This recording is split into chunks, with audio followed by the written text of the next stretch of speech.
Hello மக்களே, welcome back to Mister Watches 360. நான் தான் உங்கள் டிகே பேசுகிறேன். ஸோ இன்றைக்கி அந்த வீடியோ பற்றி பார்க்க போகிறேன்னு கேட்டிங்கன்னா, பிளேட் ரன்னர் 2049 அப்படின்ற அந்த மூவியை பற்றின ஒரு ரிவ்யூ தான் பார்க்க போகிறோம். ஃபர்ஸ்ட் ஆஃப் ஆல் இந்த மூவி இம்ப்ரெஸ் பண்ணது ஒன்று, அந்த டெக்னாலஜி வைஸ் வளர்ந்த ஒரு இடத்த காமிச்ச ஒரு விஷயம். அந்த விஷுவல் வைஸாகவே ஓகேவாக இருந்துச்சு. ஓகே, இந்த மாதிரி இருந்திருக்கும் டெக்னாலஜி அப்படின்ற மாதிரி அந்த எக்ஸ்பெக்டேஷனை கண்டிப்பாக பூர்த்தி பண்ணோம். அண்ட் நெக்ஸ்ட் விஷயம் வந்து இதுலேயுமே ஒரு லவ், அந்த எமோஷனை அழகாக ஹேண்டில் பண்ணிருப்பாங்க. அண்ட் இன்னொரு விஷயம், கிராஃபிக்கல் வைஸாக தாறுமாறாக இருந்துச்சுங்க. லிட்டரலாக அந்த மூவியை ஒரு விஷுவலாக நீங்கள் ஏதோ ஒரு பார்க்கணும், ஒரு டெக்னிக்கல் வேர்ல்டு வந்து ஒரு 2049 லைக் அந்த டைம்லைனில் எப்படி அந்த எர்த் இருக்கும் அப்படின்ற மாதிரி பார்க்கணும்னு நினச்சி இந்த மூவி பார்த்தீங்கன்னா டெஃபினட்டாக இந்த மூவி நல்லாயிருக்கும்.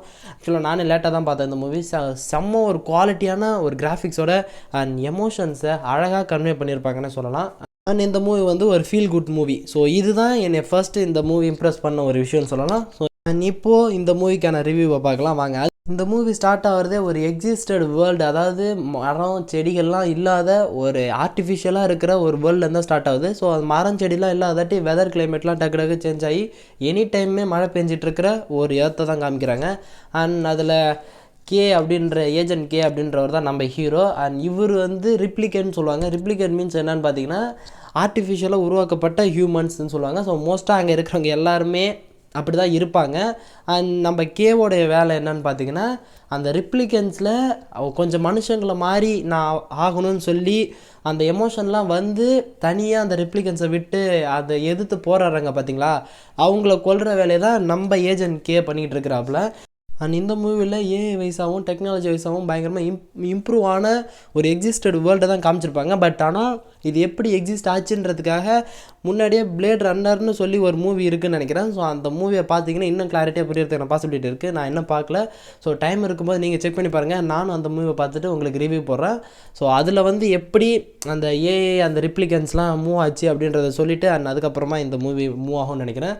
அண்ட் இப்போது இந்த நம்ம மூவியோட கதைக்கு வருவோம். ஆக்சுவலாக இதில் இன்னொரு விஷயம் என்னென்னு பார்த்தீங்கன்னா, ஜாய் அப்படின்ற அந்த பொண்ணுக்கும் அண்ட் நம்ம கே அப்படின்ற அவருக்குள்ளார இருக்கிற அந்த ரிலேஷன் வந்து அவ்வளோ சூப்பராக இருக்கும். அந்த ஜாய்ன்றது ஒரு க்ரியேட் பண்ண ஒரு ஏஐ தான். பட் அது அந்த லவ் வந்து அவ்வளோ பியூட்டிஃபுல்லாக கொண்டு வந்துருப்பாங்க. ஒரு அதாவது மனுஷன் மாதிரி இருக்கிற ஒரு ரோபோட் அண்ட் இந்த பொண்ணு வந்து ஒரு ஏஐ. ஸோ அந்த ஏஐ மாடலுக்கும் அவனுக்கும் இருக்கிற அந்த ரிலேஷன்ஷிப் அவ்வளோ சூப்பராக இருக்கும்.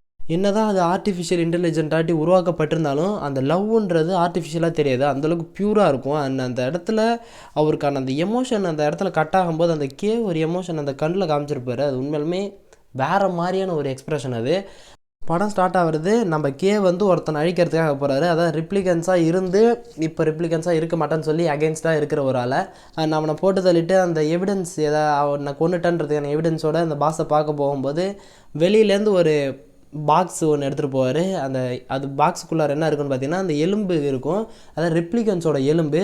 ஸோ அதை நல்லா ஜூம் பண்ணி பார்க்கும்போது அதில் அந்த சீரியல் நம்பர் இருந்ததாட்டி ஸோ ரெப்ளிகன்ஸ்னு சொல்லியிருப்பாங்க. அண்ட் ரெப்ளிகண்ட்டுக்கு எப்படி குழந்தை பிறந்திருக்கும் அப்படின்ற மாதிரி அந்த கேள்விக்குறியோட எல்லாருமே இருந்துகிட்டு இருக்கும்போது அதை பற்றி மறந்துருன்னு சொல்லி ஜோஷி அப்படின்ற அந்த பாஸ் வந்து சொல்லியிருப்பாங்க. ஸோ இவனும் அந்த பற்றின ஆதாரத்தெல்லாம் அழிக்க சொன்னதாட்டி அதை பற்றின தேடல்களில் போகும்போது அந்த ரெப்ளிகன்ஸ் எப்படி உருவாக்கப்படுறாங்கன்றது அந்த வால்ஸ் அப்படின்ற அந்த ஒரு ஹெட்டு அண்ட் லவ் அப்படின்ற அந்த ஒரு பொண்ணு அந்த கேரக்டர்லாம் ரிவீல் பண்ணிக்கிட்டே போவாங்க.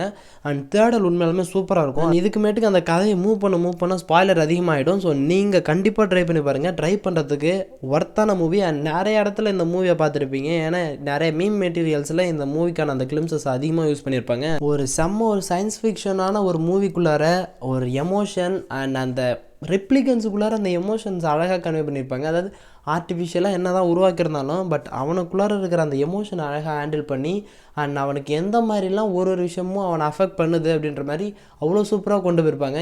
ஒரு சயின்ஸ் ஃபை மூவி பார்க்கணும் அண்ட் அதில் ஏதாவது அந்த ஜாலியான ஒரு எலமெண்ட்டோட அந்த எமோஷன்ஸோடு சேர்ந்து பார்க்கணும்னு நினச்சிங்கன்னா இந்த மூவி ஒரு பெஸ்ட்டான ஒரு எக்ஸ்பீரியன்ஸை கொடுக்குன்னு நினைக்கிறேன்.